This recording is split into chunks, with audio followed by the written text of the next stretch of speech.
Nah ini Habib ki goblok-goblok langkah sing bisa sih ya.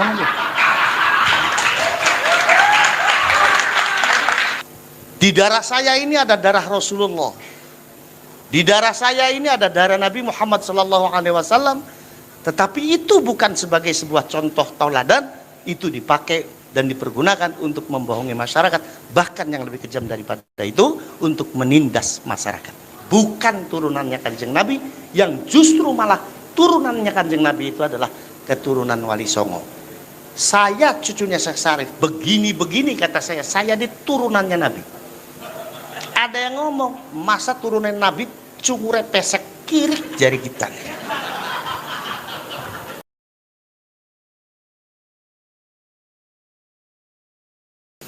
Saya sudah katakan di media bahwa PWI itu bagus sekali. Bukan karena ketuanya kakak saya, bukan. Saya ini sangat objektif mendukung PWI. Bukan karena Syarif Abbas kakak saya, bukan. Tapi karena programnya itu yang membuat saya ini sangat mendukung. Pertama adalah pelurusan sejarah. Di mana di hari ini kita menghadapi satu tantangan. Banyak sekali oknum-oknum yang menyelewengkan sejarah kita. Dari mulai NU, yang menurut saya pribadi itu bukan hanya sebagai sebuah organisasi atau jamaiyah, tapi NU itu amanat syariat bagi saya. Di hari ini ada oknum-oknum yang membelokkan sejarah NU. Yang kedua adalah pemalsuan nasab, di mana pemalsuan nasab ini dipakai oleh mereka untuk mengelabui dan mendoktrin masyarakat dengan tidak baik. Di darah saya ini ada darah Rasulullah. Di darah saya ini ada darah Nabi Muhammad SAW. Tetapi itu bukan sebagai sebuah contoh tauladan, itu dipakai dan dipergunakan untuk membohongi masyarakat, bahkan yang lebih kejam daripada itu untuk menindas masyarakat. Yang padahal secara nasab, kajian dari Kiai Imaduddin Utsman ini hal yang sangat luar biasa, membuktikan bahwa secara nasab mereka ini batal, bukan turunannya Kanjeng Nabi, yang justru malah turunannya Kanjeng Nabi itu adalah keturunan Wali Songo. Saya cucunya Syekh Syarif, begini-begini kata saya diturunannya Nabi. Ada yang ngomong, masa turunan Nabi cungure pesek kiri jari kita.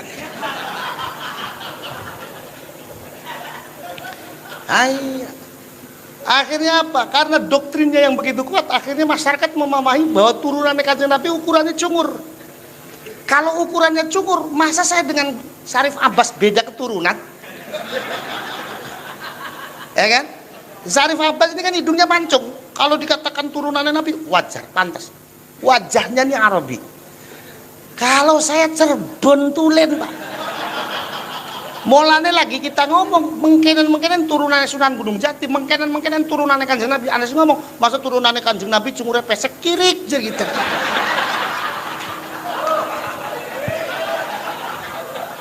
Ya boleh. Nah, itu kalau orang Cirebon ngomongnya begitu, cek. Kiri. Kalau orang Jawa Timur jajuk gitu kan. Nah, ini perlu diluruskan. Kiai Imaduddin mengupas soal nasab, yang kemudian ditemukan pada dasarnya adalah kita yang memiliki jalur nasab yang pas dengan Rasulullah.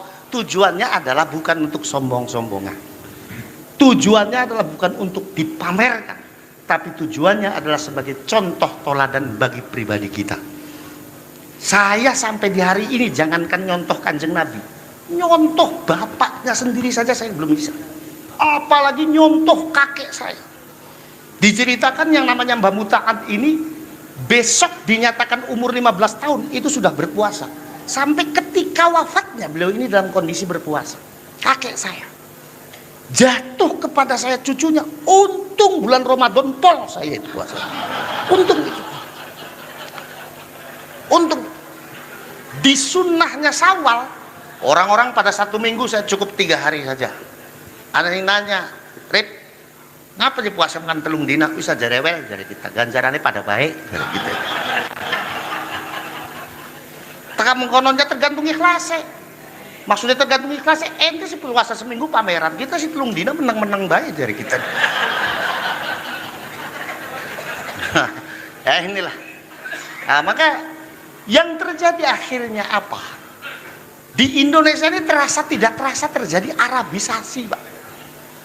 Arabisasi itu nggak bener bagi kita orang Indonesia. Kenapa? Karena Rasulullah sendiri itu mengajarkan tentang nasionalisme kebangsaan. Ketika beliau mengatakan ana Arabiyun, saya Arab, dan siapa yang membenci Arab berarti membenci saya. Itu bukan semata-mata Rasulullah mengajak kita untuk mencintai orang Arab. Kalau hadis itu dimaknani bahwa kita harus mencintai orang Arab, pertanyaannya, apa yang harus kita cintai dari orang Arab di hari ini? Orang yang kerap kali mempermainkan hukum agama, orang yang kerap kali melecehkan wanita-wanita Indonesia, kerap kali TKW kita ini menjadi kambing hitam hukum bagi mereka. Rasulullah mengatakan ana Arabiyun, itu nasionalisme kebangsaan. Kenapa? Sebab kalau kita teliti dari sisi nasabnya, yang namanya Rasulullah itu sejatinya bukan orang Arab, Pak. Rasulullah itu mu'arrab, orang yang diarabkan. Beliau adalah cicit dari Nabi Ismail alaihissalam. Nabi Ismail adalah putra dari Nabi Ibrahim alaihissalam. Semenjak kapan Nabi Ibrahim hidup di Arab? Beliau dilahirkan di Babilonia. Kemudian beliau uzlah ke Palestina, yang secara letak geografis Palestina ini masuk wilayah Israel. Israel di dalam Al-Quran Allah menyebut dengan sebutan bangsa tersendiri, ya Bani Israel. Jadi Rasulullah itu sejatinya bukan orang Arab. Kalaupun beliau mengatakan ana Arabiyun, dan barang siapa orang yang membenci Arab berarti membenci saya, itu adalah nasionalisme kebangsaan. Maka mencerna hadis ini harus dilihat konteksnya. Konteksnya adalah nasionalisme kebangsaan. Maka kalau kita mau mencontoh apa yang dikatakan oleh beliau, kata beliau ana Arabiyun, maka jatuh kepada kita umatnya yang ada di Indonesia, katakan ana Indonesiun. Kalau beliau mengatakan siapa yang membenci Arab berarti membenci saya, jatuh kepada kita umatnya di Indonesia, katakan barang siapa yang membenci saya, membenci saya Indonesia berarti membenci saya. Itulah. Nah ini Habib ki goblok-goblok, langkah sing bisa sih ya. Langkah sing bisa. Mulai nih singarane Bahar Smith maca kitab kualik, Pak. Itu huruf Arab tuh ditulisnya sing tengen marani sing kiwe marani tengen, diwaca sing tengen marani kiwe si pribet. Wah, toling rasaiku mu'alim. Begitu itu. Na'udzubillahi min dzalik, tsumma na'udzubillahi min dzalik. Terjadi Arabisasi sehingga sekarang ini orang Indonesia itu kalau ngomong nggak gaya Arab, disangkanya nggak gaya. Anak liko ukhti akhi gabal gabul. Saya bilang, kenapa yang pakai bahasa mengkonon? Jadi dia ngomong, bahasa Arabku Kang afdol. Iya, bahasa Arab itu afdol, tapi sing Qur'ani. Ariana wong mati diucapkan inna lillahi wa inna ilaihi raji'un. Ketika kita mendapatkan lain ninggalan astagfirullah. Ketika kita melihat sesuatu yang menakjubkan subhanallah. Ari akhi ukhti gabal gabul bahasa congor irit kita. Nggih napa nggih? Nah, kalau Syarif Abbas ini pinter bahasa Arabnya. Kalau saya nggak bisa, saya bisa bahasa Arabnya sesuai nahwu sorof. Makanya ketika saya umroh, saya lagi ngopi di warung. Saya nuang kopi luwak white kopi, Bu. Ada orang Arab datang. Malkah huwa ya haji. Ki kopi apa? Kita ini keder. Kopi luwak nih bahasa Arab apa? Akhirnya jari kita, hadhil qahwa allati tahruju min silitil luwaki.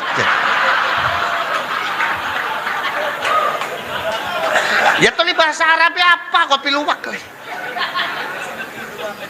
Kata teman saya yang di samping, Gus, kalau kapal api apa Gus bahasa Arabnya? Safinatun nar. Nah, jadi terjadi Arabisasi, disangkanya yang namanya bahasa Arab.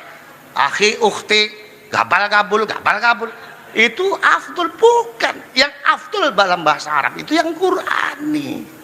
Nah, makanya saya kalau ngomong sama Hadratus Seks, Habib Ali, ya kalau Hadratus Syekh buat Mbah Hashim, kalau buat Habib Ali Hadratus Seks. Itu kalau sama beliau itu ngeledekin orang Arab itu seneng. Saya bilang beliau kan, waduh, rambutnya gondrong, awaknya gede, percis kayak foto Gajah Mada gitu. Kata orang itu tuh, Yip, antum tuh kalau manggil orang sembarangan saja. Ya kita siapa ndeleng jelog-groge bae. Gus Muafi kawake gede, ireng, rambutnya gondrong, tak undangnya jin Islam. Ini pada we karo bibali itu undangnya patung Gajah Mada. Percis kayak Gajah Mada. Nah, bahasa Sunda, bahasa Jawa itu adalah bahasa yang diciptakan oleh leluhur kita sesuai dengan tatanan nilai-nilai akhlak dan moral kita. Coba Pak, dalam bahasa Jawa, ngundang bocah sing tembe ceprot lahir ada sebutannya, betul apa betul? Gede titik ada sebutannya, wudele copot ada sebutannya, betul apa betul? Di Sunda, leluhur kita menciptakan bahasa Sunda dengan sangat luar biasa. Ngomong mangan kasar ngajablog, ngomong mangan alus tuang. Itu tatanan bahasa yang sudah disesuaikan dengan nilai-nilai akhlak dan moralitas masyarakat. Leluhur kita ini orang yang biasa. Makanya abah saya itu kalau ada orang sowan, contoh ya dari Brebes, terus sowan ke abah saya pakainya bahasa Indonesia, dimarahin sama abah saya. Sebab orang Brebes itu nggak bisa nutupin, Pak. Ngomong bahasa apa? Ya lagu Brebes. Ya kan? Ah, contoh aja Bu, kalau ibu ke Bandung Jaya, Brebes Selatan, itu ada daerahnya Brebes tapi bahasanya Sunda, lagunya tetap Brebes. Tirompokna tabu sabaraha kiai lah, tabu genep geni tabu tujuh bae. Eta colokan mikna dikadiekeun no, tetep anak itu. Lah orang Brebes sama dengan orang Madura. Orang Madura itu bicara apapun bahasanya tetap Madura. Bahasanya itu tetap Madura. Ngomong Arab lagunya Madura. Saya punya teman dari Madura, haji bareng, itu ngomong Arabnya ya lagunya Madura. Kalau kita kan ngomong sama orang Arab, maafi muskilah, gitu kan? Kalau orang Arab enggak, ada tasdid, apa kalau Madura ada tasdidnya. Maafi muskilah. Wah, tetap. Nah, jadi kita ini memang diminta dan kita ini harus menjadi muslim yang bijak, yaitu dengan mencintai budaya kita sendiri. Suku Sunda harus mencintai budaya Sunda. Suku Jawa harus mencintai budaya Jawanya. Orang Cirebon harus mencintai budaya Cirebonnya. Maka tadi ketika Syarif Abbas dan Syarif Mujib ini datang, kita sambut dengan tarian khas Cirebon, yaitu tari topeng, dan yang narik semuanya adalah santri putri saya, bapak-bapak dan ibu.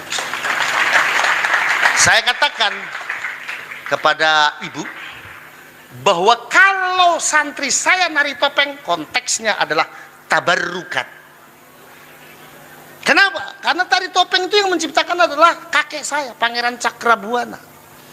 Tari topeng diciptakan pertama oleh Pangeran Cakrabuana ketika beliau akan berhadapan perang dengan Kerawang. Di mana Pangeran Cakrabuana ini ketika perangnya Kerawang nantang, Pangeran Cakrabuananya nggak mau perang, jangan perang. Perang itu nggak ada yang untung. Ada amanah perjuangan dari Wali Songo yang itu adalah guru bagi ulama-ulama kita di Jamaiyah Nahdlatul Ulama.